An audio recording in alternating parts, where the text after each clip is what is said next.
So I figured other of you, I mean, this has not been an easy year.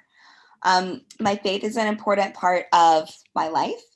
I'm also in a season of some challenge and struggle. My family got coronavirus. Some of the people that I'm closest with passed away. So life can be so beautiful, but it can be so hard. And there can be so many challenges in this season too. So I come to you both with gratitude for being here, but in a season of challenge and grief and struggle, which I think, entrepreneurship is in many ways finding the beauty and the opportunities and the connections in times of struggle. How can these pieces come together? I am a lawyer. I have been blessed to have I've been to 50 countries in my life, so I've been blessed to travel a lot. I have yet to visit yours, but after the pandemic, I would love to do more traveling. The closest I've been is South Africa, so I have a lot more traveling to do in Africa. I also worked in a nonprofit where I advise social entrepreneurs. So question, can anyone, how would you describe the difference between an entrepreneur and a social entrepreneur? I think here most of the people that are here, we're all just entrepreneurs. None of them really does anything to do with not for profit. So they're all here. So the thing is, you don't have to do a not-for-profit to be a social entrepreneur. So of all of you here, could somebody define social entrepreneur to me? Maybe someone in the audience. Well, I'll give you an example. You see these earrings that I'm wearing? I think they're pretty. I like them. They're not from a company that I founded. They're from another company. And they are made by materials that would have been thrown away. So this wood right here would have just gone to waste. And people are trying to use as many recycled or renewable materials as possible.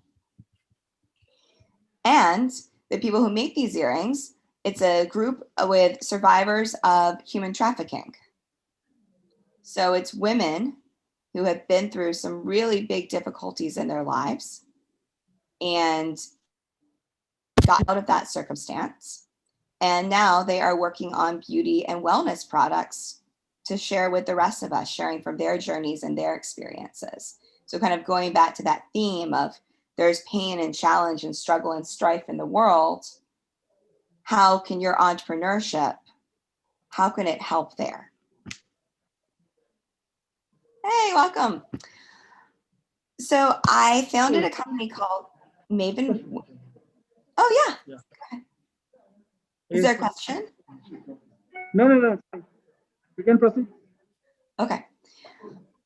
So I was really frustrated because I love clothing, but I couldn't find clothes that matched my career and were made in a way that were thoughtful about people. So I don't know what the garment industry is like in your country, but there's so many places where people are exploited, where people are taken advantage of in the workplace.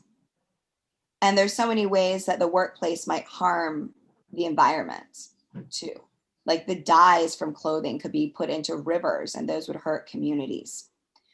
So I decided to do something about it. So I started a company called Maven Women that creates clothes where we try and care for the people who make the clothes and care for our planet. So we've developed a thoughtful supply chain, and that is hard to do.